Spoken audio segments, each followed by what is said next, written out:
Ça me dérangeait pas, hein. Le son risque de couper, c'est pour ça, en fait. OK. Bon, Bonjour pour à l'instant, je laisse tous. les petits oiseaux. Pardon. Non, mais j'aime bien tes petits oiseaux, Pierre, y a pas de souci. Bonjour, bonjour.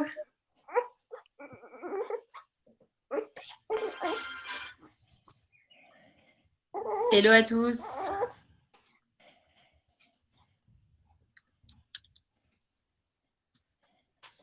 Alors, en attendant que tout le monde se connecte, je vais rappeler ce qu'on fait chez Modulo Tech pour ceux qui ne nous connaissent pas. On a créé avec Raphaël et Thibaut un réseau de développeurs juniors. Et toute l'idée de ce réseau, c'est de booster l'employabilité des développeurs juniors. Donc, on cherche à donner les clés pour notamment bien démarrer sa carrière. Et cela passe, notamment, en tout cas, nous, on est convaincus que ça passe par l'apprentissage des bonnes pratiques quand on est développeur junior. Et donc, c'est pour ça qu'on organise des webinaires avec des experts qui travaillent sur ces thématiques-là pour venir un petit peu nous parler de ces pratiques-là. Alors, pardon pour le petit bébé qui pousse quelques petits cris. Il devrait se calmer. Ok, Pierre, écoute, est-ce que tu peux... merci beaucoup d'être là avec nous aujourd'hui. Merci pour l'invitation.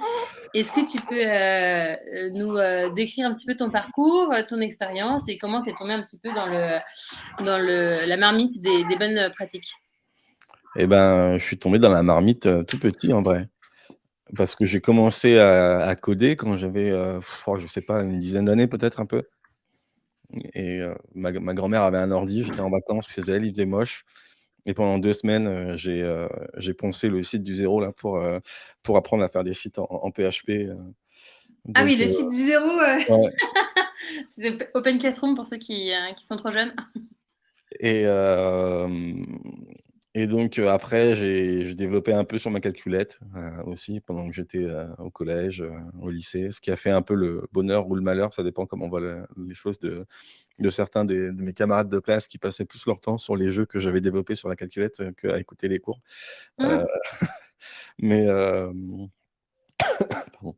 Mais donc voilà, puis très vite, en fait, j'ai été passionné par tout ce qui est vraiment architecture. Alors pas architecture au sens infrastructure, mais vraiment architecture au sens, logiciel. Donc les bonnes pratiques, voilà, j'ai eu une tendance à l'over-engineering, très tôt, où j'essayais de réinventer la roue un peu tout le temps. Après je me suis calmé et genre en 2014, par là, en sortant de mes études, Tu as fait j'avais un des études en informatique, du coup? ouais, j'ai fait un DUT, alors maintenant, je crois que le DUT s'appelle MMI, ça s'appelle métier du multimédia et de l'internet, il me semble, mais à l'époque, moi, ça s'appelait, D'accord. SRC et ensuite, j'ai enchaîné sur une école d'ingénieur en 3 ans, heu, OK. assez généraliste dans le multimédia. Il y avait une partie vidéo, une partie, communication, une partie, développement, enfin bref, il y avait plein de trucs et ensuite, du coup, j'avais un projet de start-up à l'époque, de 2011 à 2016, en gros, on va dire, heu, qui me servait un peu de bac à sable. Alors, c'est surtout ce qu'il faut pas faire quand on a un Mmh projet mh. de start-up, c'est s'en servir comme bac à sable, pour tester des trucs, techniques, pour s'amuser un peu et tout. Mais moi, c'était un peu voilà, ça me servait, pour tester plein de trucs et donc c'est là que j'ai commencé, à m'intéresser donc à tout ce qui était, lean startup, ce genre de choses et du coup, les pratiques, techniques qui en découlent, quoi, donc dans tout ce qui est l'agilité et les bonnes pratiques qui en découlent. Donc vers 2000, je sais plus 15 par là, 2014-2015, j'ai commencé à vraiment m'intéresser, à tout ce qui touche aux bonnes pratiques cadrées. C'est-à-dire vraiment, c'est là que j'ai commencé à découvrir la clean architecture, l'hexagonal architecture, tout ça. Donc ça devait être aux alentours de 2014 à peu près. Et oui, c'est là que j'ai commencé à découvrir aussi le TDD, donc Test Driven Development, hein, donc le test piloté par développement piloté par les tests et donc oui, c'est là que j'ai commencé vraiment à découvrir tout ça, à subir aussi les premiers écueils, d'une mauvaise application du TDD et Que une toi, mauvaise tu appliquais mal? oui, bah, oui, au début, c'est compliqué, ouais, Mmh. et hem et hem et donc après ça, bah, voilà, j'ai essayé de connecter tous les points, pendant plusieurs années, avec le domaine driven design, ce genre de choses. Et puis voilà, puis du coup, maintenant, j'ai une compréhension un peu globale des choses. Il y a toujours des choses que j'apprends, hein, évidemment. Je suis très loin d'avoir tout découvert. Et donc j'expérimente sur mes projets à moi, sur des projets pro, sur, voilà. Après ça, en fonction des équipes dans lesquelles que je rejoins, je ne vais pas forcément appliquer tout ou pas forcément de la même façon. Moi, idéalement, j'aimerais qu'on applique toujours ma façon de faire, hein, ce serait, plus simple. Mais bon, c'est un peu plus compliqué quand, faut composer avec, chaque personnalité d'une équipe, donc voilà, c'est pas, hem OK. Et est-ce que tu peux nous raconter, du coup, parce que le thème de ce webinaire, c'est apprendre et pratiquer le TDD, par où commencer? Justement, quand on est développeur junior.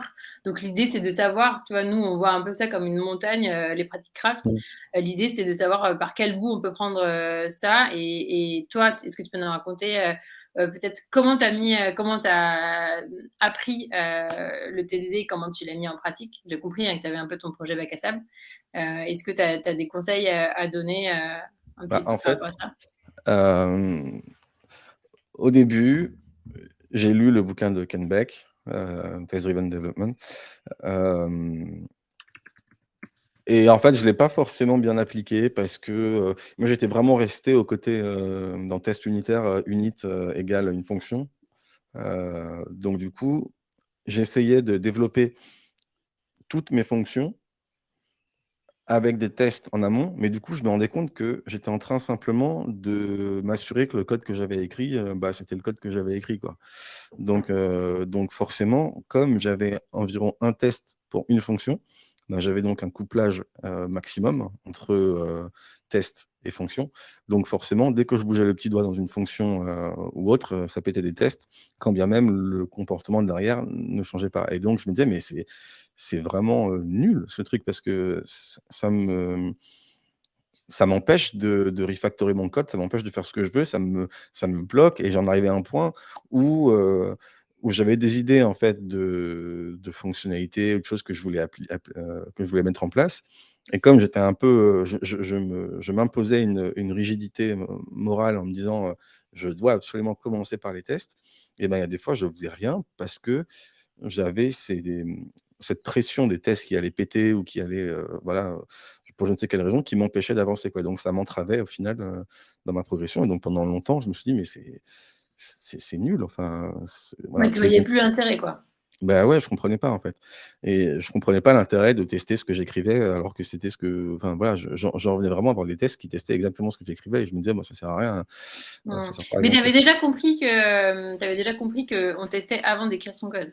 Oui, oui, bah, ça, je pense que quand tu comprends, enfin, quand tu lis ce qu'est le test driven development, tu comprends tout de suite que le principe, c'est d'écrire les tests avant. Mais par contre, ce que j'avais pas compris non plus, c'est que, il y avait une différence entre test, first et test driven development. Parce que, au tout début, je pensais qu'il s'agissait d'écrire tous les tests en amont. Donc un peu comme si je devais écrire, tous les tests de toutes mes fonctions que j'imaginais, et cetera. Et du coup, c'était hyper dur parce que, finalement, pour avancer dans l'écriture de ces tests, il fallait que j'imagine les fonctions que j'allais écrire et donc quasiment les écrire pour pouvoir écrire les tests qui allaient me permettre d'écrire ces fonctions. C'était Mmh. n'importe quoi, ça se pendait la queue, donc c'était pas possi c'était ça allait pas du tout.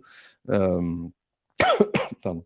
Et hem et donc du coup, en fait, ce qui m'a fait le déclic, c'est vraiment de penser en termes de, comportement observable d'un point de vue, extérieur de ton système. C'est-à-dire, le point de vue extérieur sur le système, c'est l'utilisateur, par exemple.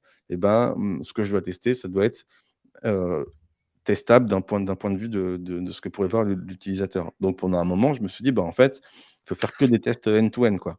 Parce que du coup, ça doit être absolument, l'utilisateur final. Donc du coup, c'est forcément que des tests end to end où je vais vraiment appuyer sur les boutons, machin et tout. Et je me suis dit: «Là, mais ça marche pas». J'ai pas le côté, feedback, rapide en fait sur mes tests, donc c'est pareil, ça marche pas non plus. Donc en fait, je suis passé d'un extrême à l'autre, Tu et peux après rappeler ce que c'est les tests end-to-end pour ceux qui sont pas les tests familiers? end-to-end, alors bon, ça c'est comme un peu tout dans la terminologie des tests, ça a plusieurs définitions, mais en tout cas, la celle que j'emploie, c'est vraiment l'idée de tester, depuis, l'interface utilisateur, par exemple, dans le cadre d'un site internet, jusqu'à, embarquer les vrais services derrière, donc les vrais appels HTTP, les vrais appels base de données éventuellement, Est-ce que c'est donc cliquer sur tous les boutons? Bah, ça peut, oui, mais alors ça, c'est Mmh. plus du chaos testing, c'est autre chose, c'est Mmh. du monkey testing, c'est autre chose. Mais en gros, par exemple, si je voulais, je sais pas, tester le fait d'ajouter une note, sur un produit, sur un site, et ben, je le testais directement depuis le bouton. Et donc du coup, j'appuyais, je devais me soucier de dans l'UI comment c'était fait pour bien appuyer sur le nombre d'étoiles qu'il faut pour que, enfin bref. Mmh. Et du coup, c'était infernal à tester et au final, ce que je voulais tester, c'était le fait que, bah, j'ajoutais bien une note sur un produit et voilà. Et donc ce qui a fait le déclic, c'est vraiment quand j'ai pensé donc en termes de comportement comme ça et que j'ai rattaché ça avec l'architecture hexagonale en voyant notamment la vidéo de Ian Cooper, sur, TDD Where Did It All Go Wrong ou un truc comme ça, je j'oublie Mmh. Oui, c'est j'oublie ça. toujours le titre.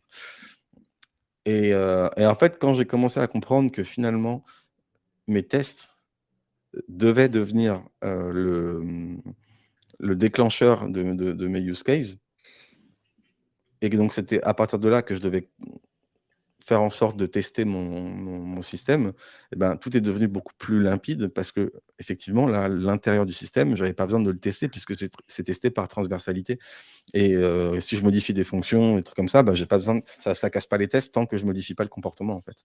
Donc donc ça, c'était vraiment un un vrai déclic, un vrai déclic, pour moi, de me baser vraiment du point de vue de ce use case pour chaque application.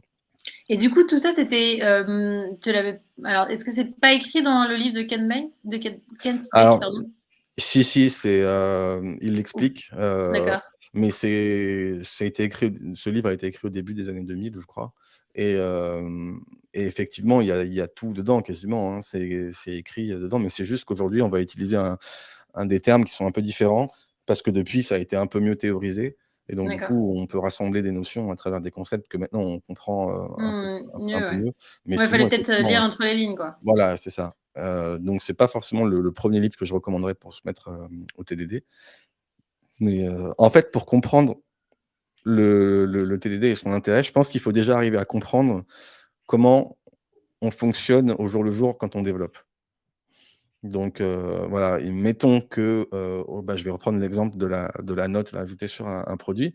Mettons qu'on me demande de développer une feature où, voilà, je dois pouvoir, ajouter une note à un produit entre, une note qui va de 1 à 5, 1, 2, 3, 4, 5 quoi, une note à un produit et enfin voilà, c'est ce que je dois tester. Donc moi, en tant que développeur, je me dis: «OK, comment», enfin, ce que je dois développer, pardon. Donc moi, en tant que développeur, je me dis: «OK, donc je vais devoir développer ça, bah, il faut que j'essaye de me dire dans ma tête, OK, il faut que je pense à, voilà, je vais faire, par exemple, je vais prendre un produit qui a pas de note, par exemple et puis, je vais tester que quand je lui mets une note de 5, quand je rafraîchis la page, et ben, il y a bien la note de 5 qui est là, quoi». Ça, c'est le résultat d'un point de vue, final. Et en fait, cette réflexion qu'on se fait quand on est, quand on est enfin, quand on veut développer une fonctionnalité, qu'on se fait presque naturellement finalement, hein, ben, c'est le même type de réflexion, qui doit être présente quand on fait du TDD. C'est-à-dire qu'il faut, raisonner en termes d'état initial de notre, système, d'action qu'on veut faire dessus, qu'on veut exercer dessus et d'état, final de notre système. Donc, par exemple, si on prend le cas de la note qu'on veut ajouter sur un produit, on va se dire: «OK, l'état initial de mon système», sans parler de détails d'implémentation, hein. Là, je ne parle pas d'UI, je ne parle pas de base de données, je parle juste d'un point de vue vraiment général. L'état initial de notre système, c'est: j'ai un produit A qui n'a pas de review. Ensuite, j'agis dessus en ajoutant une review, donc par exemple 4 sur 5 au produit A. Résultat final, mon produit A maintenant une review de, 4 sur 5. Ça, c'est donc le schéma mental qu'on se fait quand on développe une fonctionnalité et donc qui est le même quand on fait du TDD. Donc la première étape pour commencer à se mettre au TDD, c'est déjà prendre conscience de cette façon de réfléchir, qui est une façon, voilà, de comprendre le déroulé d'une fonctionnalité. Mais ça suffit pas, il faut pas juste penser à ça. Ensuite, il faut acquérir la compétence de, de dérouler petit à petit la complexité en fait d'un use case. Et donc c'est là où ça fait le lien avec les comment on appelle ça, mince, les trucs agiles, enfin pas compétences agiles, mais les outils de l'agilité, comme les user stories, ce genre de choses, où l'objectif est de définir à travers une user story, heu, quelle est la fonctionnalité qu'on veut mettre en place. Et surtout, cette user story, il faut lui rattacher donc des critères d'acceptation. Et ces critères d'acceptation qui définissent qu'une user story est terminée, eh ben, on peut les déterminer à partir d'exemples. Et là encore, ces exemples, c'est exactement ce à quoi on est amené à penser quand on veut développer de façon consciencieuse une fonctionnalité. Pour les reviews, l'exemple, ça peut être: «OK, là, j'ai pris l'exemple d'un produit qui a une review, enfin qui n'a pas de review, donc j'en ajoute une et c'est bon. Maintenant, je vais prendre l'exemple d'un produit qui a déjà une review, je vais en ajouter une autre. Est-ce que du coup maintenant, il y aura bien les 2 reviews? Est-ce que la moyenne va être bien calculée depuis que j'ai acheté une review?» et cetera. Donc trouver les différents, exemples. Et l'art entre guillemets du TDD, c'est d'arriver à complexifier les exemples, vraiment petit à petit en fait, Oui, pour pour couvrir toutes les situations. au final couvrir toutes les situations auxquelles on pense, en effet, parce que des fois on peut en oublier. Mais l'idée, c'est d'arriver à couvrir les situations en ajoutant un petit peu de complexité dans les exemples, mais au fur et à mesure. En fait, si on commence directement avec un exemple, heu, extrêmement complexe, ben, ça revient à devoir implémenter finalement toute la fonctionnalité d'un coup, en fait. Il y a un exemple qui est très parlant, là-dedans, c'est par exemple, l'exercice le kata de bowling, par exemple, pour s'entraîner au TDD, où on doit implémenter un système de scoring, de bowling, quoi. Et ben, on pourrait se dire, «OK, bah, je vais écrire un test, qui simule, 10 lancers, avec des scores, je sais pas, aléatoires quoi, genre, je sais pas 2, 4, strike, spare, machin et cetera. Et du coup, ça doit faire tel score». Ben, en faisant ça, en fait, on a effectivement un test qui va nous permettre de vérifier que le calcul du score fonctionne, mais ce test, il peut pas nous aider à développer la feature petit à petit, en fait. Parce qu'il est déjà trop complexe. Il embarque déjà trop de complexité métier, d'un coup. Donc on va commencer, par exemple, par vérifier que, quand on fait 10 lancers de 0, on a bien un score de 0, par exemple. Ensuite, que des 1, par exemple, voilà, on a bien, 10 ou je sais pas combien, enfin bref. Heu, D'ailleurs, c'est pas 10 lancers, c'est 20, je crois, ou même, enfin bref. Et l'idée, c'est qu'on va ajouter de la complexité petit à petit. Et surtout, là où on se laisse guidé par le code, c'est que, mettons que, j'ai commencé par faire la première étape du boolean là, où j'ai mis que des zéros, facile, je retourne 0, simple. Maintenant je me dis: «OK, je vais ajouter de la complexité», je vais dire que dans mon code, je vais mettre, un strike ici, un spare là et le reste que des zéros, par exemple. Et ben, là, tout de suite, je vais voir que dans mon code, je vais avoir du mal à faire passer le test à nouveau, au vert rapidement. Rapidement, ça dépend des gens. Ça peut être, 30 secondes, comme 1 minute, comme 10 minutes, ça dépend. Faut juste, se donner faut juste time boxer ce temps-là. Et si, par exemple, au bout de 10 minutes, enfin, même on va faire moins, au bout d'une minute, j'ai pas, réussi finalement à refaire passer mon test au vert, c'est que j'ai fait une étape de complexité trop importante par rapport à celle d'avant. Donc ça, c'est un enseignement qui nous sert dans notre apprentissage donc du TDD. On se dit: «OK, j'ai fait je suis allé trop loin dans la complexité. Je vais trouver un exemple plus simple, qui est un petit peu différent, pour voir, si j'ai bien compris». Et là, typiquement, on pourrait faire un exemple où, on fait que des 1 par exemple, ce qui nous fait émerger la notion que, bah, il faut ajouter en fait le score de chaque, lancer pour que ça marche et cetera. Et donc tout ça, c'est un exercice en fait qui se fait vraiment au jour le jour, quand tu développes une fonctionnalité. Et la notion de guider, c'est vraiment ça, c'est vraiment de se dire que si notre test, il est pas plus de X secondes ou X minutes, rouges, c'est qu'on est dans le bon niveau de complexité qui nous correspond. Qui peut être différent en fonction des développeurs, mais qui nous correspond et qui donc nous permettent d'être dans une sorte de flow, en fait, le fameux flow là, quand on fait rouge, vert, rouge, vert, rouge, vert, rouge, vert, rouge, vert, on est dans un flow, continu. Évidemment, faut refactorer, en plus, mais voilà. Donc tout ça pour dire que la première étape, c'est vraiment d'apprendre à réfléchir par incrément, en fait. de complexité. Et ça, il n'y a même pas besoin pour l'instant d'écrire dans un premier temps du code. On peut s'entraîner déjà, dès qu'on a une fonctionnalité qu'on veut mettre en place, on peut réfléchir déjà à ces exemples-là avec le produit de dev voilà, et réfléchir à quels sont les exemples les plus simples, puis ensuite un peu plus compliqués et tout. Une fois qu'on a fait ça, c'est là qu'on peut commencer vraiment à finalement encoder cette réflexion sous forme d'un test. Et c'est là qu'on rentre vraiment dans la boucle du TDD qui doit avoir un feedback rapide pour justement avancer rapidement et en étant sûr de ce qu'on fait. Voilà. Et comment tu sais que tu as, bien écrit tes tests et que tu as bien écrit tous les tests nécessaires? Bien écrire le test, c'est la phase de... Quand tu écris un test, tu dois d'abord t'assurer qu'il échoue. En fait, dans un premier temps, tu t'assures qu'il échoue. Donc, c'est-à-dire que le test, alors, d'abord, il ne va pas compiler, si c'était dans un langage compilé, ou sinon, il y a une erreur. Le deuxième point important, c'est de vérifier que l'erreur est la bonne erreur que tu attends. Parce que des fois, tu vas avoir un message, ton test va échouer avec une erreur que tu n'attendais pas. Donc, c'est là où ça veut dire que ton test, il est soit mal configuré, soit que tu as déjà un truc qui ne marche pas comme il faut. Donc, l'étape importante quand tu veux être sûr de démarrer à un état rouge de ton test correct, c'est de vérifier que tu as le bon message d'erreur. C'est-à-dire que, typiquement, tu vois, quand j'ai une review, quand le truc d'ajout des reviews, là, si par exemple, je veux tester que quand j'ajoute une deuxième review, j'ai bien la bonne moyenne de calculer, tu vois, j'ai une première review que je mets à 5, une deuxième review que je mets à 4, je veux donc m'assurer que la moyenne est à 4,5, par exemple. Donc, je veux que dans mon message d'erreur soit quelque chose du style OK, j'attendais 4,5, mais j'ai reçu 4, par exemple.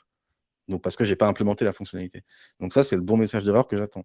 Si j'avais un message d'erreur du style attention, undefined receive, alors que j'ai pas, voilà, et que ce n'est pas ce que j'attendais, ça m'aiguille déjà Une fois que j'ai vraiment le message d'erreur que j'attends, mon test est prêt.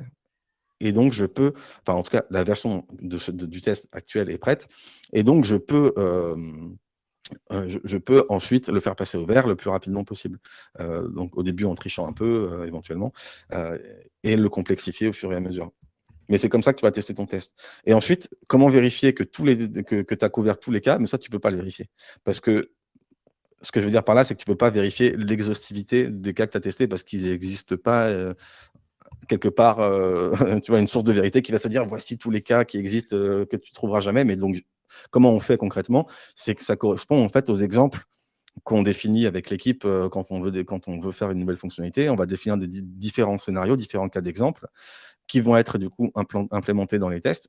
Et finalement, une fois que tous ces cas d'exemple sont implémentés et donc que tous les tests sont verts, eh ben, ta fonctionnalité, elle est prête.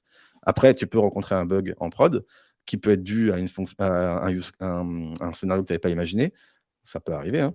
Donc, dans ce cas-là, tu ajoutes le scénario dans tes tests et tu l'implémentes, tu vérifies que ça échoue. Et là, tu l'implémentes. Voilà. Mais évidemment, tu n'as jamais une assurance que tu as fait 100%, tu as couvert 100% de tous les tests parce que ça voudrait dire que l'ordinateur sait exactement quels sont les cas possibles auxquels toi-même tu n'aurais pas pensé. Enfin, voilà.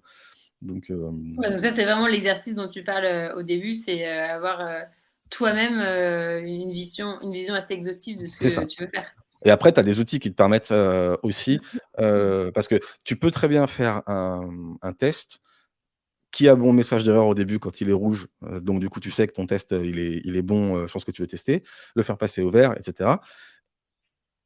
Tu as des outils quand même après qui te permettent de te dire: «Attention, là, tu l'as fait passer au vert, mais peut-être qu'en fait, il passerait au vert dans un cas qui n'est pas bon, en fait». Et c'est ce qu'on appelle le mutation testing, où là, tu vas avoir ce qu'on appelle des mutants qui vont modifier ton code de prod, enfin même de test aussi, je crois. Enfin, je sais plus si les mutants ils sont dans les codes de test et de prod, non, que dans le code de prod, je crois. Qui va modifier volontairement ton code de prod en mettant, par exemple, inférieur ou égal à la place d'inférieur, ou mettant supérieur à la place de supérieur ou égal, ou ce genre de choses. Et l'idée, c'est que tu n'aies aucun test qui soit toujours au vert, en fait. Il faut que ça fasse échouer ton test. Sinon, c'est que tu as un trou dans la raquette et que potentiellement, un jour, tu peux avoir un bug. Voilà. Quand tu fais une approche TDD extrêmement stricte, rigoureuse, en théorie, tu ne peux pas avoir de mutants qui survivent, on appelle ça. Parce que tu as justement écrit exactement le code nécessaire à chaque fois, mais ça sous-entend que toi-même, tu as une certaine aptitude à réfléchir aux cas d'utilisation qui vont te faire amener les bons tests. Parce que des fois, tu peux, tu vois, c'est pareil, encore une fois, c'est pas magique. Il faut avoir cette façon de penser incrémentale qui te permet d'amener les différents scénarios de test qui sont de plus en plus, qui sont de plus en plus spécifiques et qui vont faire que du coup ton code, lui, devient de plus en plus générique pour pouvoir subvenir à tous les besoins de ces tests, quoi. Ok. Et il y avait Ouais, Valentin. Alors, je on me dit pose la dans le question. chat, c'est bien Ouais. uniquement dans le code de prod, ouais, c'est ça. Et Puis justement, tout le but, c'est que les tests ne passent plus. Donc, si tu modifies les tests, ça casse, ça casse l'intérêt, quoi. ce qu'il disait, c'est le red-green refactor revient assez souvent et j'entends que c'est souvent délicat, mais tu décides comment de savoir quand tu as suffisamment refactoré. Eh ben, c'est une bonne question. C'est en fait, c'est là où le TDD n'est pas est très facile à comprendre, mais plus difficile à appliquer parce que il y a besoin d'avoir un certain bagage technique pour connaître un peu les différents design patterns, par exemple, les différentes problématiques de cohésion de code, de couplage de code qui peuvent exister, pour arriver à les repérer. Et du coup, se dire, OK, ça, il faut que je le modifie parce que je sais de mon expérience ou de ce que j'ai lu que c'est quelque chose qui va potentiellement me poser problème, etc. Maintenant, c'est important de refactorer en fonction des smells. Donc, les codes smells, c'est les codes smells, c'est donc les différents éléments qu'on remarque qui posent problème, qu'il faut donc supprimer. Mais à un moment, quand on n'en voit plus, ça ne sert à rien de forcément se dire, OK, il faut que j'essaye d'implémenter tel ou tel pattern, machin, etc. Le code est testé, donc il est refactorable. Ça veut dire qu'à un moment donné, si on s'aperçoit qu'on rencontre une problématique qu'on ne savait même pas, qu'on ne savait pas, en fait, et ben là, on pourra le refactorer maintenant en conscience, en connaissance de cause, avec un pattern qui va répondre précisément à la problématique qu'on vient juste de rencontrer. Donc du coup, le refactoring est important parce que sinon ça devient un gros bordel, le code. Et notamment Ken Beck, là, il vient de publier là, il y a quelques jours, la semaine dernière, je ne sais plus, un article sur sa newsletter privée du prochain livre qu'il est en train d'écrire, et dans lequel justement il explique la différence et l'intérêt de la valeur d'un logiciel apportée par le comportement du logiciel, donc ce qu'il fait pour l'utilisateur final, et la structure du logiciel. Et en fait, quand tu fais le TDD sans la phase de refactoring, donc juste red, green, red, green, red, green, red, green, voilà, que tu fais jamais de refactoring, et ben, d'un point de vue utilisateur, ton produit, il va fonctionner parce que tu as implémenté les comportements comme il faut. Le problème, c'est que la structure de ton code, elle, est tellement bancale qu'elle ne va pas forcément supporter l'évolution du code. C'est-à-dire que ça va devenir de plus en plus compliqué d'ajouter des fonctionnalités, ça va devenir de plus en plus compliqué de modifier des fonctionnalités. Alors oui, tu auras les tests qui seront là pour te dire si tu as pété des trucs ou pas, mais la structure du code, elle est vraiment faite pour soutenir l'évolution, je ne connais pas le mot français, là, l'évolvabilité, l'évolutionnabilité, je ne sais pas comment on dit, du code. Et c'est en ça que l'étape de refactoring est importante, parce que c'est ça qui va permettre d'apporter de plus en plus de valeur au client, enfin aux utilisateurs, parce qu'un code qui est bien découplé, qui est bien structuré, voilà, eh ben, il va permettre de produire du code plus rapidement et donc d'apporter plus de valeur.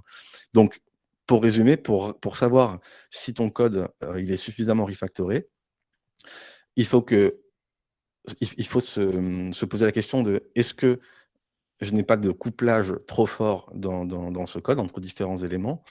Est-ce que j'ai des abstractions qui représentent bien les concepts que je veux évoquer et qui communiquent bien les intentions du code pour que la lecture soit facile à comprendre, pour que voilà.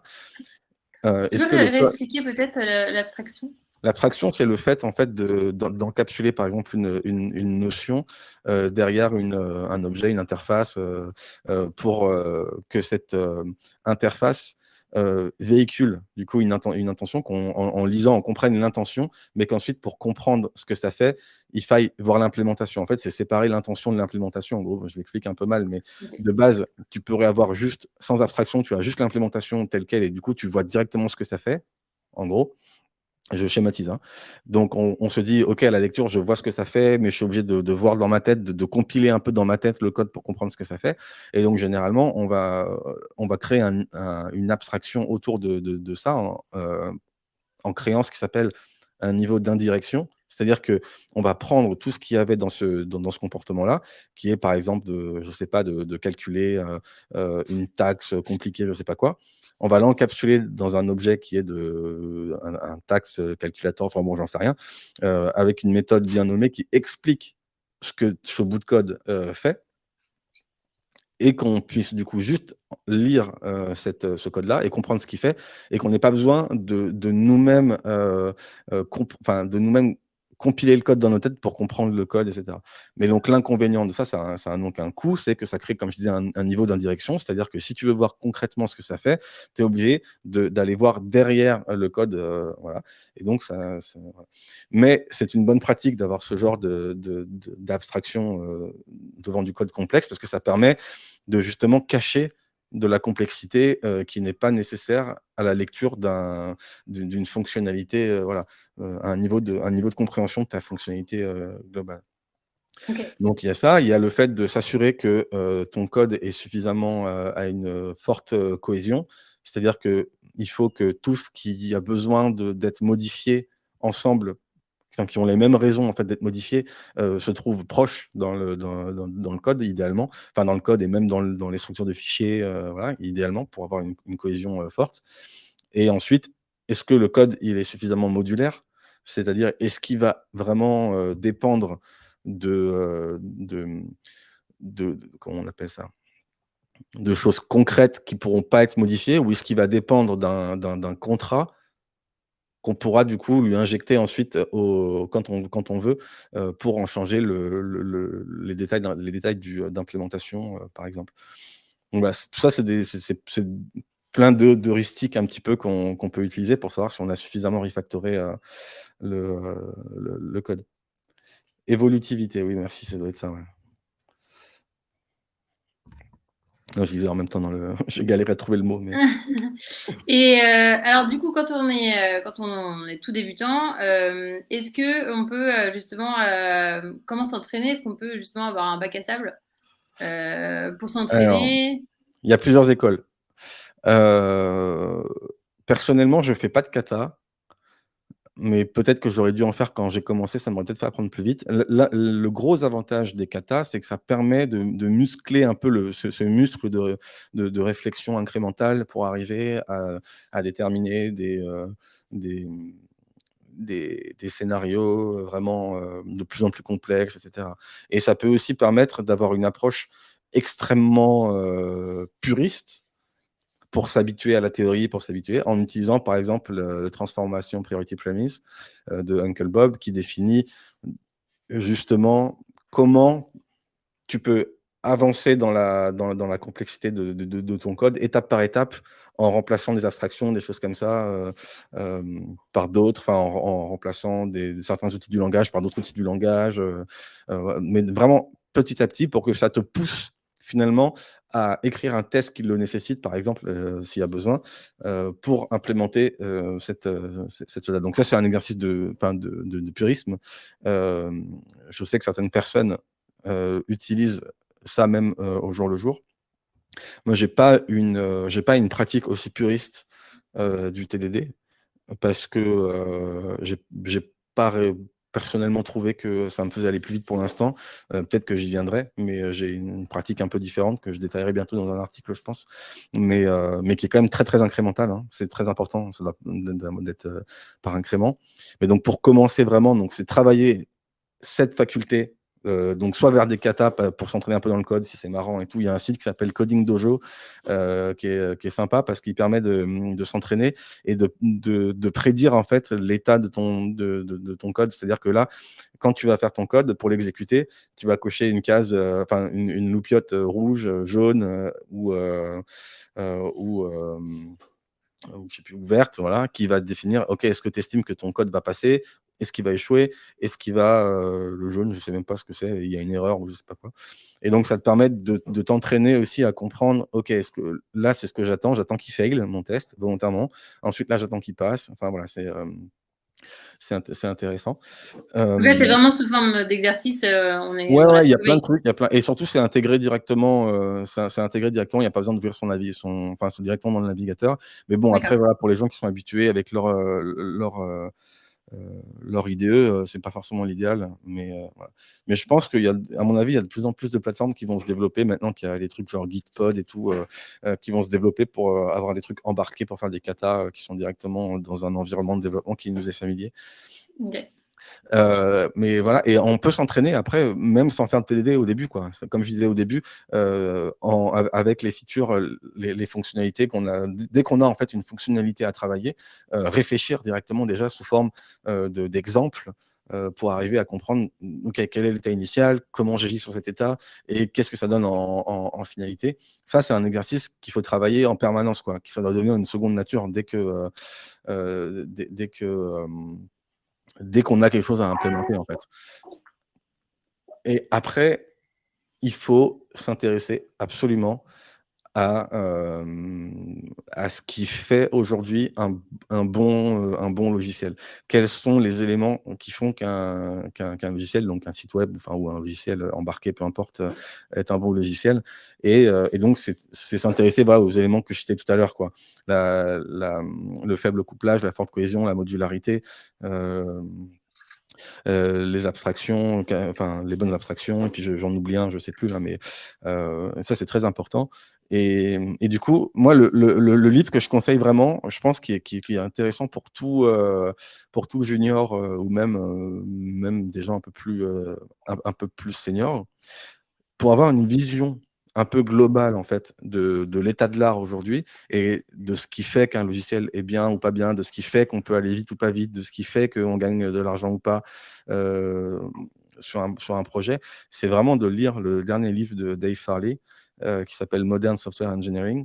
Il y a pas tellement de code dedans, hein. Ça explique pas comment faire certaines choses, comment. Voilà, c'est pas un livre qui est vraiment dans le très concret. Mais par contre, je trouve que ça donne une extrêmement bonne vision de l'état de l'art aujourd'hui et de ce qu'il faut faire pour progresser, en fait, et ce vers quoi faut tendre, en fait, dans notre code. Et à partir de là, ça ouvre des portes pour découvrir d'autres choses, pour découvrir, bah, voilà, si on veut plus se pencher sur de l'architecture hexagonale, sur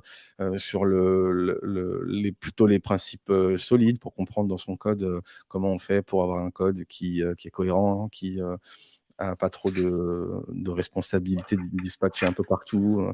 Voilà. Et en fait, après, petit à petit, on se rend compte que tout se connecte parce que finalement, tout a la même raison d'exister. C'est-à-dire comment développer des bons logiciels, des meilleurs logiciels plus rapidement pour moins cher.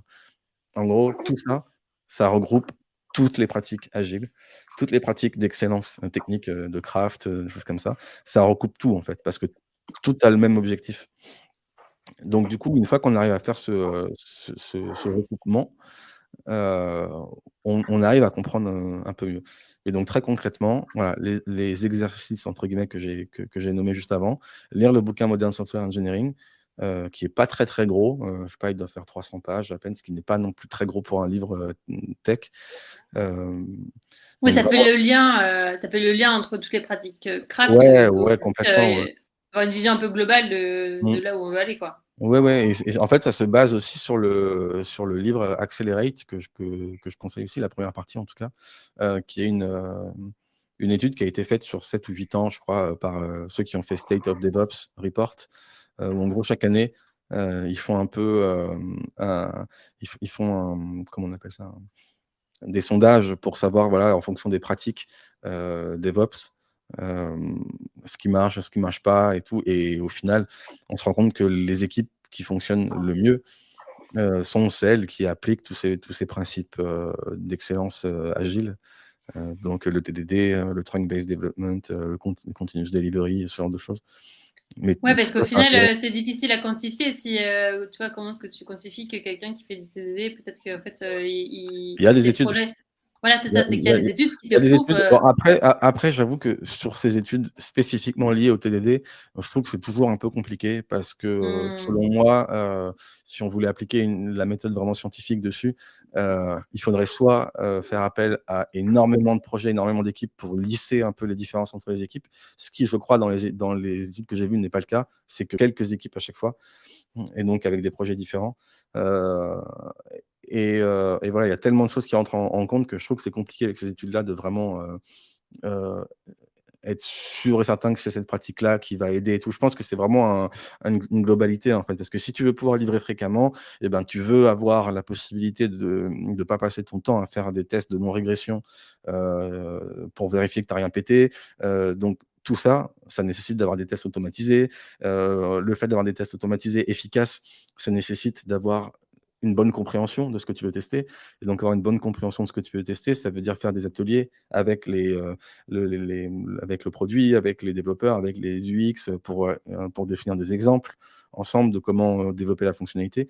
Et du coup, tu peux te faire guider ensuite grâce à ces exemples pour développer ton code, dont la definition of done devient le fait que les critères d'acceptation passent tous et que ton code est déployable dans un environnement isoprod, quoi.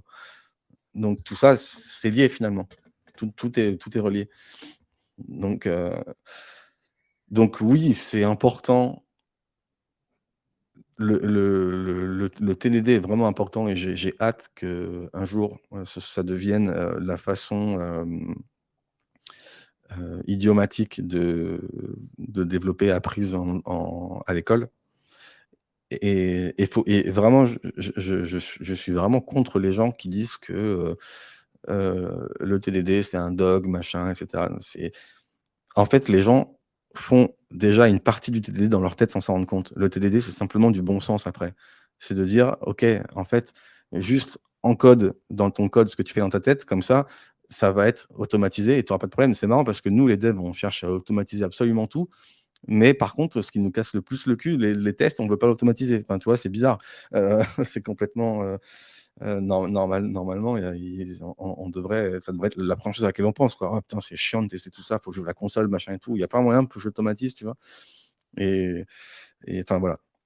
Et donc j'espère que ça va arriver et je pense vraiment que pour que ça se démocratise, il faut pas l'amener comme étant des tests, quoi. C'est pas ça le principe du TDD, c'est pas d'écrire des tests. Le principe du TDD, c'est d'encoder enfin, comment dire? C'est vraiment c'est un ensemble, quoi. C'est encoder de la connaissance métier, heu, pour la tester de façon automatisée, certes, mais aussi ça embarque tout le reste. Ça embarque le fait de te laisser guider par cette connaissance pour petit à petit, faire évoluer ton ton logiciel, et ça embarque aussi les autres développeurs pour mieux comprendre, comment, enfin de quoi est composé ce logiciel, de quoi, cette application. Ça crée une documentation aussi qui est à jour automatiquement parce que les cas de test définissent le code de production. Donc, du coup, la documentation est à jour naturellement. Oui, c'est ça, c'est qu'en lisant les tests, en fait, tu es capable de comprendre là où tu veux en venir, Voilà, quoi. c'est ça. Euh, le premier réflexe que j'ai, moi, quand j'arrive dans un projet, c'est que j'ouvre les tests. Et s'ils sont bien écrits, ce qui est franchement très rare, eh ben, je comprends directement ce que fait l'application. J'ai pas besoin de comprendre dans un premier temps que, oui, alors là, ça utilise une gateway qui fait appel ensuite à un truc AWS pour parser le truc en JSON, pour le reparser en machin. Alors qu'au final, le truc, ça fait que d'ajouter une review sur un produit, quoi. Tu vois, moi, dans un premier temps, j'ai besoin de voir que, OK, il y a tel use case qui existe dans l'app et ils sont très clairs et je les vois tout de suite et basta.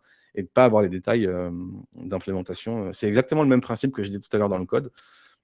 C'est-à-dire le fait d'avoir une abstraction qui va cacher un peu tous les détails farfelus derrière une intention claire et précise. Et ben là, c'est la même chose, mais à destination des gens, quoi. C'est-à-dire que j'ai pas besoin je veux pas avoir à lire concrètement les détails de ton code. Voilà, je veux comprendre d'un point de vue global les use cases de l'application, qu'est-ce qu'ils contiennent, grosso modo, quoi. Et comme je sais que c'est à jour, forcément, puisque les tests passent, ça peut pas être plus frais comme documentation. Donc, et c'est effectivement ce qu'on appelle la screaming architecture, qui, comme le dit Christophe, qui vraiment met en avant le fait que ce qui doit sauter aux yeux, en fait, quand tu ouvres un projet, c'est les use cases de ton application, quoi. C'est-à-dire que tu dois directement pouvoir dire, OK, là, je suis devant une application de banking, là, je suis devant une application de rencontre, là, devant un e-commerce, machin. Et la première chose que tu dois te dire, c'est pas nécessairement, OK, là, c'est sur une app Symfony, là, c'est une app Laravel, ou une app, je sais pas, Next.js, ou une app Remix, ou une app, enfin bref.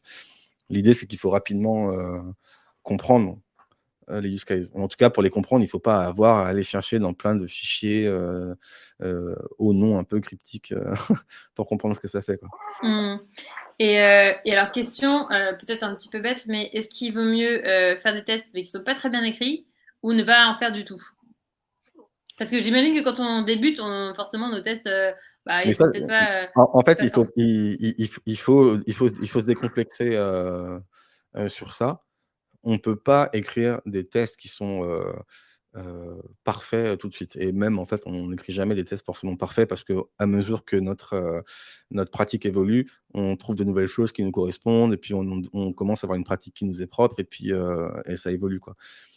Il faut le plus important, vraiment le plus important, c'est d'écrire un test vraiment qui embarque le use case qu'on veut tester, qui teste le use case.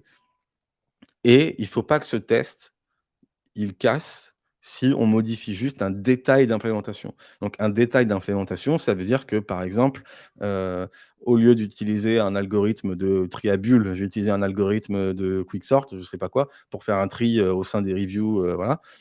Et ben ça ne doit pas casser mon test. Parce que d'un point de vue utilisateur, les reviews sont triées, c'est ce qui lui importe et c'est tout, quoi. Donc, d'un point de vue de mon test, les reviews doivent être triées. Comment elles sont triées, je m'en fiche. Donc, à mesure qu'on fait des tests et qu'on se rend compte qu'ils cassent, s'ils cassent pour une mauvaise raison, c'est-à-dire lié à un refactoring qui n'est pas un refactoring, donc par définition, qui n'est pas une modification du comportement, eh bien, ça doit allumer une petite loupiote et on doit dire, OK, là, ça veut dire que mon test n'est pas forcément bien écrit. Donc, essayer de comprendre pourquoi, essayer de comprendre l'erreur qu'on a faite, et du coup, essayer de se dire, OK, peut-être que j'ai testé à un niveau trop profond, je vais peut-être remonter d'un niveau pour que ce que je testais là devienne un détail d'implémentation et que je teste à un niveau plus haut, en fait. Donc, du coup, c'est vraiment l'idée de ne pas tester la structure interne de ton code.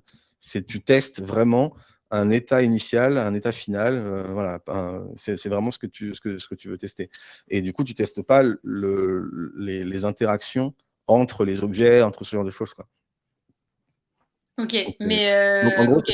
en gros, donc ça c'est un premier point pour savoir si on a écrit un test qui est bien ou pas. Le deuxième point, c'est essayer de garder la structure de son test. Donc là, je parle vraiment de l'écriture du test, la plus petite possible éventuellement. C'est-à-dire que idéalement, il faudrait qu'un test, on n'ait pas besoin de scroller pour voir tout le test, quoi, et qu'on voit les 3 parties bien distinctes. Donc, certaines personnes aiment bien mettre, soit un commentaire, soit faire un saut de ligne pour séparer la partie, given, when, then ou arrange, act, assert, pour que ce soit, voilà, visible, pour qu'en fait, à la première lecture, on comprenne: «OK, ça, c'est l'état initial. On fait ça sur l'état initial et en retour, on a ça». Et que ça permet juste de comprendre ça comme de la doc. Ensuite, savoir concrètement ce que ça implique, d'avoir cet état initial, faire cette action, et ben ça, on peut aller le voir plus loin en définissant des méthodes en fait d'helper dans notre code de test, quoi, qui font, qui cachent un peu justement la complexité du test pour que le test reste lisible en termes de documentation. C'est ce qu'on appelle, c'est ce qu'on appelle, c'est l'acronyme, DAMP, D-A-M-P, qui veut dire Descriptive and Meaningful Phrases, où l'idée, c'est d'avoir un test qui va donc être très descriptif, qu'on peut lire quasiment comme de l'anglais, quoi, hein, vraiment, même quelqu'un qui ne ferait pas de code pourrait quasiment le lire à quelques détails près. Et ensuite, dans ces méthodes-là qui sont définies, qui servent de méthode, donc un peu de helper, voilà. Et ben là, on va définir dans ces méthodes-là vraiment le code du test qui là peut respecter des principes plus dry, où on va pas se répéter, on va essayer de faire un peu le code du test, c'est du code de prod en termes de qualité. Donc du coup, il faut que ça respecte les mêmes principes. Mais par contre, la lecture du test en lui-même doit rester la plus simple possible. Voilà. Donc si ça, on n'arrive pas à avoir un test qui se lit facilement, ça peut être pour plusieurs raisons. Soit c'est parce que le test est trop compliqué à mettre en place dans l'étape initiale, parce qu'il y a trop de trucs à setup. Donc là, ça veut dire que peut-être qu'on teste un truc qui est trop gros, qui est une trop grosse échelle, et que là, il faut, au contraire de tout à l'heure, là, il faut peut-être rétrécir et redescendre d'un niveau. Soit c'est simplement qu'il faut encapsuler dans une méthode de helper qui va expliquer ce qu'on a fait et qu'on va définir en dessous le test, quoi, pour simplifier sa lecture. Ok, bon, on voit bien que c'est quand même pas hyper simple non plus comme Bah, les tests, pratique à implémenter. non, non, mais en fait, c'est tout un art et en même temps un apprentissage qui se fait vraiment au jour le jour. Et c'est pour ça, pour commencer simple, juste racontez l'histoire de votre test avec des phrases simples, quitte à écrire en commentaire au début, hein, dans un test. Écrire en commentaire, ok, donc là, l'état initial, c'est ça, donc genre en français, enfin en anglais, hein, genre j'ai pas de produit. Ensuite, j'ajoute un produit et en résultat, bah, j'ai le produit, par exemple. Et ensuite, de transformer ça en nom de fonction que vous pourrez appeler. Et après, dans chaque fonction, faire ce à quoi correspond la fonction, quoi. Donc, du coup, j'ai pas de produit. Et ben, dans la fonction j'ai pas de produit, il faut que ça mette en place un état initial où il n'y a pas de produit, etc. Et donc, en faisant ces étapes comme ça simplifie, voilà. Mais en fait, je suis en train de bosser justement sur un article qui explicite ma méthode, qui n'est pas une méthode unique, qui n'est pas la meilleure méthode forcément, mais qui est la mienne, qui fonctionne pour moi. Donc justement, j'explique comment d'un exemple, en fait, d'un exemple qu'on peut avoir sur un atelier d'example mapping, euh, comment avec ça, j'arrive ensuite à créer mon test en lui-même. Donc, même le test en lui-même, hein, il est créé par incrément aussi. Ça aussi, on se laisse guider dans la création du test par petits incréments. Pareil, hein, toujours pour avoir un feedback rapide et tout. Et ensuite, comment j'implémente les use cases en question. Tout. Donc, faut que je le finisse, cet article-là, mais je suis en train de bosser dessus. Parce que c'est justement une question qui revient souvent, mais comment je fais mon test en lui-même, quoi. Donc, c'est en cours. Ok. Et alors attends, tout à l'heure, ah oui, je voyais un commentaire dans l'archi hexagonale, les tests doivent pratiquer en entrée du module uniquement, par exemple. C'est vrai qu'on relie souvent le TDD avec l'architecture hexagonale. Est-ce que tu peux nous en dire deux mots? Bah, déjà, dans 90, si ce n'est 95% des vidéos là-dessus, c'est mal fait. Parce que c'est fait en testant à partir du domaine directement et pas en partant des use cases, justement.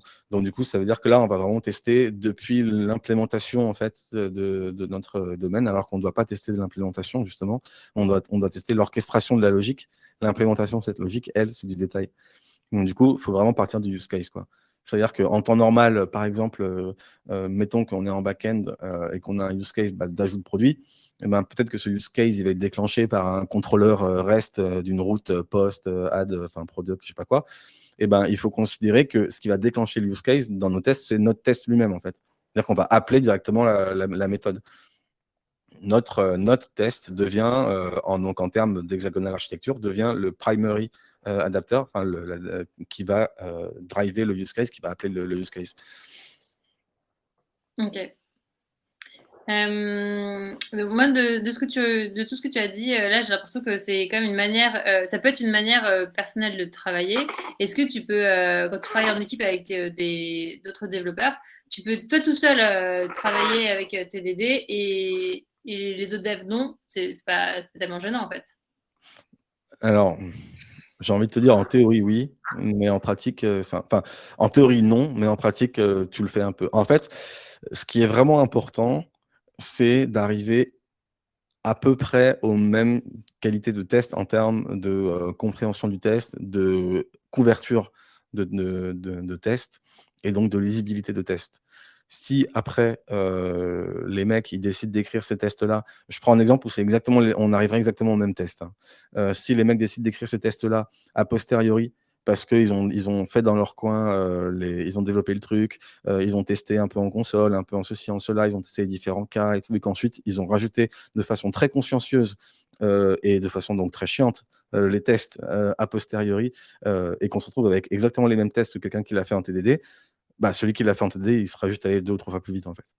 Donc au final, le résultat serait le même, encore une fois, hein, dans le cas utopique où, des gens seraient capables de rédiger des tests d'aussi bonne qualité en test after qu'en TDD. Ce qui, est vraiment utopique. Parce que, enfin, je pense que ça peut arriver pour les gens qui sont vraiment, très, à l'aise avec le TDD et qui du coup, peuvent faire les étapes dans leur tête et que du coup écriraient les tests après, mais ils auraient aucun intérêt à faire ça parce que dans leur propre façon de travailler, c'est impossible de faire autrement, en fait. C'est juste, ça paraît juste, idiot de faire autrement pour eux. Donc du coup, don donc du coup, voilà. Après, effectivement, en pair programming, tu pas le problème parce que du coup, là, justement, tu peux, «forcer» entre guillemets ces pratiques-là et c'est même une bonne pratique. Moi, je sais que j'ai un peu de mal avec le pair programming, mais bon, je peux le faire, mais à petite dose. Hem, Ça me fatigue, très, très vite, mais c'est une très bonne pratique, le pair programming, donc qui va tout à fait de pair avec le TDD, voire même qui en est indissociable pour certains, Oui, le pair programming, c'est quand tu fais des tests et il y en a un qui écrit des tests et l'autre qui écrit le code, c'est ça? Alors le pair programming à la base, c'est simplement coder à 2.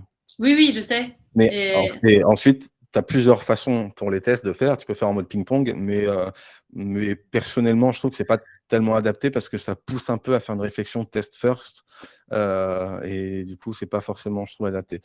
Non, l'important, c'est de considérer qu'on est 2, mais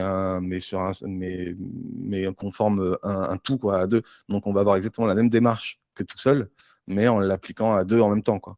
Donc donc il y a Mickaël qui dit: «Non, c'est pas ça. Le pair programming, c'est réfléchir tout à 2». voilà. OK. C'est exactement ça. C'est comme si c'est exactement la même réflexion que tu peux faire tout seul, sauf que Mmh. là, c'est à 2 quoi. Donc du coup, c'est, voilà, comme dit ma grand-mère: «Il y en a toujours plus dans 2 têtes que dans une», bah, c'est exactement ça. Donc ça permet d'avancer plus vite parce qu'on a à la fois on est sur les mêmes rails en termes de cheminement de pensée, mais les individualités de chacun font qu'on va avoir des choses que l'autre ne voit pas et qu'on va potentiellement penser à des choses auxquelles aurait pensé plus tard et du coup, l'un dans l'autre, ça fait qu'à 2 on va plus vite que, tout seul, chacun de son côté, en fait. Ouais, c'est sûr. Ouais, mais c'est une pratique qui se démocratise un petit peu dans les entreprises. Et surtout, ça fait un feedback qui est vraiment, instantané avec d'autres Ouais, collègues et du coup, ça permet de se passer notamment de trucs comme des, des PR ou des MR, qui peuvent ralentir une équipe, ouais. OK. Je comprends donc que si on veut quand même progresser, en TDD, il vaut mieux intégrer des équipes, qui, dont c'est une pratique, habituelle. Ouais, Mais mais alors ça mais est-ce le qu'il pro y a beaucoup d'équipes, non, en fait mais en fait comment on les trouve, quoi? bah, franchement, je pense que c'est très difficile d'en trouver. Mais si déjà, déjà trouver une équipe qui a une réflexion pour moi, trouver une équipe qui a une réflexion vraiment en amont et collective, sur les fonctionnalités, en incluant donc développeurs, product owners, UX et qui font des ateliers type example mapping où en gros à la fin, on a sur des post-it, voilà, des exemples, heu, concrets d'une fonctionnalité implémentée. Ça déjà, s'il y a juste ça, ce qui est déjà énorme, c'est déjà un excellent terreau, pour arriver à faire pousser la graine du TDD, quoi. Parce que, c'est la suite logique. Parce qu'une fois que tu as ça, faire passer l'argument de: «OK, bah, en fait, on a juste à encoder ces exemples dans notre code et ça sert de documentation, de test et ça marche, quoi» et après Oui, c'est limite travail tout en pré-mâché. découle. Tout en découle. Hem, mais déjà s'entraîner aux exemples, c'est déjà une façon, intéressante de comme je disais au début, de, de s'entraîner à la réflexion incrémentale sur la complexité des exemples. Donc ça déjà, c'est un bon point.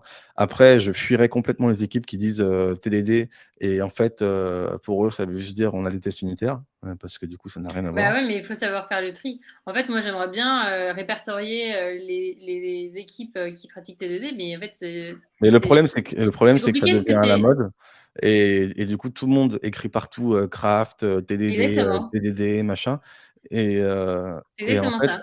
donc la meilleure façon de détecter, c'est pas de parler de TDD, c'est pas de parler de DDD, c'est pas de parler de tout ça, c'est d'expliquer concrètement: «OK, tu as une nouvelle fonctionnalité, qu'est-ce que tu fais à l'équipe?» Tu vois? Comment ça se passe dans votre process?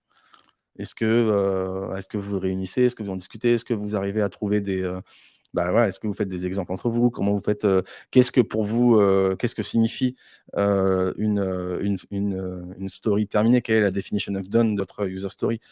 C'est ça, en fait, qui vont, driver finalement les bonnes pratiques ou en tout cas qui vont permettre de pouvoir les appliquer. Voilà. Si une équipe, toi, si une équipe me parle pas de TDD, me parle pas de DDD, me parle pas de tous ces trucs-là, mais qu'elle me dit, nous, quand on a une nouvelle fonctionnalité, on en discute à 3-4 avec, dev, UX, product et cetera. On essaie de se mettre d'accord sur, les concepts, ce qu'ils veulent dire, qu'on parle bien tous de la même chose et qu'ensuite on essaie chacun de trouver un peu des exemples de la fonctionnalité et que, notre fonctionnalité, elle est définie comme étant terminée une fois qu'on peut s'assurer que tous ces exemples-là fonctionnent dans un environnement isoprod. Bah, je dis: «Bah, là, OK, banco», parce que là, tu as tout ce qu'il faut pour que les bonnes pratiques puissent s'appliquer et potentiellement derrière, ils font du TDD, du DDD et cetera ou peut-être pas, mais s'ils en font pas, ils en bénéficieront parce qu'ils ont déjà, tout Oui, il y a déjà un bon vivier, quoi. voilà, Ok, trop cool. Bon, il est déjà 19h02. Moi, j'ai pas vu le temps passer. ça passe vite, C'est ouais. ouais, trop bien comme J'ai webinaire. pas vu s'il y avait d'autres questions, mais je crois pas. Non, oui, alors n'hésitez pas, on peut peut-être prendre encore 2-3 questions Moi, si vous le j'ai encore souhaitez. un petit peu de temps si besoin. Toi, je pense que tu dois t'occuper, avec ta vie Alors moi, de maman, là. moi, j'ai mon autre fille qui va arriver. Alors là, ça va être une autre paire de Ah, manches. tu étais déjà maman, donc ça va. Ouais, c'est ça. Non, mais en tout cas, franchement, c'est hyper limpide la manière dont tu expliques, donc c'est très agréable de t'écouter. On voit bien que c'est assez Merci. challengeant, je pense, quand on est junior. Je pense qu'il faut un peu s'accrocher et je pense qu'il Complètement. faut faire, enfin, une fois qu'on a bien compris la philosophie, je pense qu'il faut faire que pratiquer, pratiquer, pratiquer. C'est Et la seule surtout et manière. surtout, il faut vraiment écouter son code. Mm, Il faut vraiment écouter son code tout le temps. Ce sont des pratiques qui sont faites pour faciliter l'expérience de développement. Si ça devient compliqué parce que nos tests y pètent ou parce que les gens comprennent pas ce mm. qu'on écrit ou parce que il faut le prendre en compte. Parfois, ça peut être parce que les gens sont incompétents, ça c'est autre chose. Ça arrive des fois, mais globalement, les gens sont pas forcément incompétents. Donc du coup, il faut écouter ce qu'ils disent et s'ils considèrent que là, effectivement, on comprend rien ou que, ça marche pas, que ça a pété machin tel endroit et tout, faut écouter ces retours-là. Parce que c'est autant de feedback qui nous servent à affiner notre, Ouais, c'est notre ça. notre technique et surtout, faut pas avoir peur, quoi. Il faut s'entraîner, il faut pas se dire que, ça va être parfait, quoi. Sinon, on fait rien et c'est comme ça qu'on avance, au fur et à mesure. Est-ce que tu as un peu des communautés où tu peux, je sais pas, poser enfin, des questions ou balancer un peu des morceaux de code en disant bon voilà, qu'est-ce que vous en pensez? Est-ce que ça existe un petit peu ce genre de choses? Franchement, je conseille à tous les développeurs, juniors qui l'ont pas déjà fait de rejoindre le Slack, de Mika, enfin de Welcome. Parce que clairement, c'est je pense, la communauté, en tout cas francophone, ça c'est sûr, qui est le plus active là-dessus et je pense sincèrement que ça va être l'une des communautés même, dans le monde qui est la plus active sur le bon, je les connais pas toutes évidemment, hein, mais non, mais blague à part, c'est vraiment une communauté très bienveillante heu Et quand tu es junior, tu peux poser des questions, ah oui, mais complètement, c'est même mmh, encouragé. Il y a aucune question, bête vraiment, parce que de toute façon, comme le disait Mika d'ailleurs justement et qui est une des raisons, que le pair programming entre un junior et un senior est aussi un très bon point, c'est que le junior va poser des questions des choses qui te paraissent évidentes et du coup, quand la question va être posée, ça va te faire considérer la chose sous un angle un peu plus frais et te dire: «Putain, mais en fait, je comprends pourquoi il se pose cette question. Lui, il comprend pas pourquoi il pose cette question, mais moi, je comprends pourquoi il la pose et du coup, pourquoi le concept, il est un peu, alambiqué et du coup, ça te fait réfléchir Et du coup, ça te le fait mieux expliquer. Et c'est hyper.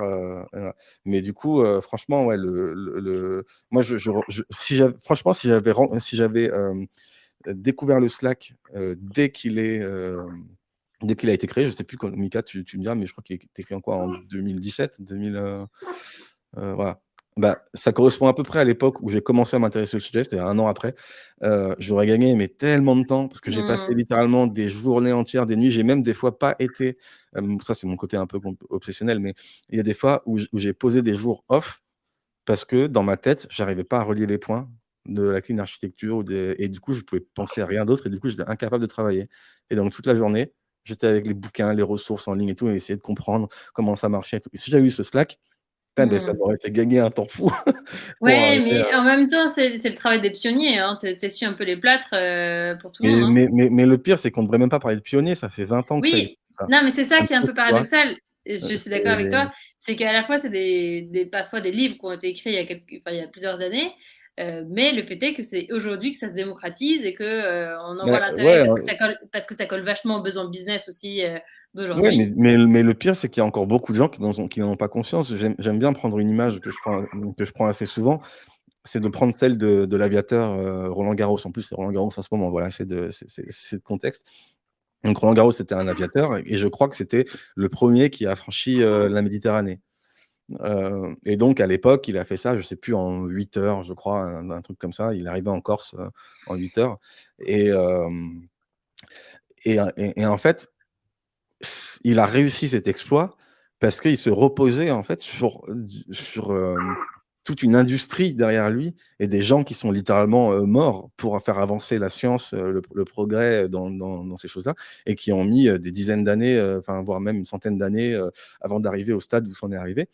Et donc il était fier d'avoir pu se reposer sur les épaules de ces, gens, avant lui pour faire cet exploit. Aujourd'hui, dans notre industrie et c'est quand même, je pense, assez, nouveau, les gens qui sont vraiment les pionniers, c'est comme si les gens qui avaient, commencé tout juste à faire les trucs qui battaient des ailes là, je sais pas quoi, ils étaient contemporains des gens qui, inventent, les Alpha Jet, ou voire même les fusées, aujourd'hui. Dans l'industrie, dans notre industrie, il existe des gens encore qui sont encore vivants, qui faisaient partie des tout premiers pionniers de l'informatique. Et ça existe, je crois, dans aucune autre industrie. Donc ça bouge très, très vite. Et je ne sais pas pourquoi, mais j'ai l'impression que comme c'est des gens qui sont encore, nos contemporains, beaucoup de gens tendent à dire: «Oui, mais voilà, ça marche pour eux, mais pour nous, c'est différent», tu vois? Comme si c'était pas de la sagesse, tu vois, qui était ancrée, comme ce qu'on peut, comme ce qu'on a pu apprendre par d'autres industries. Là, c'est comme si c'était quelque chose de mouvant, tu vois? De pas sûr et qu'on se dit: «Bon, bah, finalement, on va peut-être pas voir» et du coup, aujourd'hui, tu as des équipes qui se targuent, de dire: «Ouais, mais nous, regarde, pourquoi est-ce qu'on aurait besoin de tes pratiques, franchement, nous, on fait pas de TDD, on fait pas de je sais pas quoi, d'agilité, on fait pas de machin et puis ça marche, hein, notre truc il tourne, on a des petits bugs de temps en temps, mais rien de trop grave, ça nous empêche pas de produire de la feature et cetera et les mecs sont contents et c'est vrai, ça marche leur truc. Mais les gars sont en train de se dire finalement qu'à notre époque, ils sont contents de faire, Marseille, Ajaccio en 8 heures en avion, alors que dans le même temps, ils pourraient faire Paris-New York. S'ils avaient s'ils étaient en cohérence avec les technologies, enfin tout ce qu'on sait aujourd'hui, quoi. C'est ça qui est frustrant et bon, je mets de côté tous les enjeux climatiques, hein, c'est hors sujet, mais faut pas prendre l'avion trop, c'est pas bien. Mais mais, mais ce que je veux dire, c'est que du coup, quand toi, tu prends conscience d'à quel point, des dizaines de milliards d'euros, de dollars sont jetés par les fenêtres chaque année, dont de l'argent public, dans les boîtes, qui vont utiliser donc genre SNCF, tout ça, machin, par exemple. Parce que beaucoup de gens se disent: «Non, mais bon, bah, si nous on va faire comme ça, on a appris comme ça à l'école, on lit pas de bouquins, donc du coup on s'en fout, on fait comme ça, de toute façon ça marche, basta». Et ben, c'est un gros problème parce que toi, quand tu commences à comprendre un peu tout ça, tu te rends compte à quel point il y a ce gâchis et c'est souvent toi qui en payes le prix après quand tu arrives dans les boîtes. Parce que tu as envie de faire bouger les choses, mais il y a une telle résistance au changement, et une telle inertie pour arriver à faire bouger les choses que, ça te retombe un peu dessus. Moi, ça m'est arrivé, récemment, donc je sais de quoi je parle. Mais, donc voilà, donc il faut arriver à voilà, composer avec, les égos de chacun et tout. Mais après c'est plus de la politique, hein, c'est pas évident quoi, donc J'ai c'est quelque l'impression que chose c'est que je quand même préfère un dire. tout petit peu en train de changer. Oui, tout doucement et c'est une bonne Tout chose. doucement. Mais il faut pas que ça fasse la même chose qu'avec l'agilité, quoi. Où Mmh. maintenant tu des grands groupes qui Oui, se ça a été stratégisent, machin galvaudé, et tout, où tu as carrément des product managers qui regardent de haut, les devs, tu sais, genre un peu comme un zoo, mmh. tu vois? En disant: «Non mais les techos, de toute façon, vous y comprenez rien à l'agilité», alors qu'en fait l'agilité, ça a été inventé par les techos. Donc Mmh. Et oui, il y a un oui, oui. moment, voilà, faut remettre les choses un peu, mais voilà. À voir si ça s'estompe pas effectivement comme le dit Mika en 2000, vers 2012, je savais pas, mais j'étais encore à l'école à cette époque-là. Mais OK, bon, il est déjà 11. 1000 merci Pierre, en tout bah, cas, merci à d'avoir, toi, merci à toi qui m'a mené, invité à mené la ce webinaire, au petit franchement, webinaire. en tout cas, moi, j'ai appris plein de choses. J'espère que c'était, que tout le monde a apprécié, et puis, bonne, soirée, à tous. Merci, ciao. Salut Pierre, salut à tous. Bonne soirée.